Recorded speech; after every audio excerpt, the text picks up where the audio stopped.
Hi, my name is Graham Drew, and this is Corey Hayes. He's going to be asking me questions every week about Blvd piping. Let's get into it. Bring it on.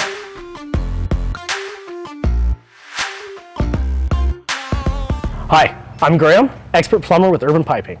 In today's segment on Garburators, we're going to be asking the question, when do I need a Garburator and why would I need a Garburator?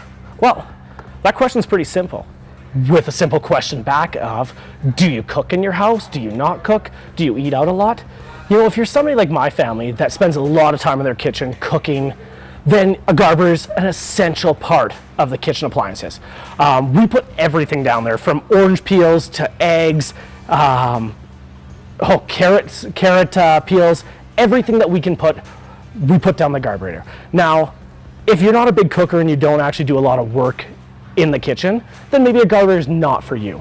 But if you're like us, that's definitely what I would recommend. Get a Garburator. It saves you a ton on composting, it saves you a ton on garbage, and it's actually not that bad on the environment. So, if you need any more information on Garburators or you'd like a plumber to install one, I'd recommend a professional plumbing company like Urban Piping.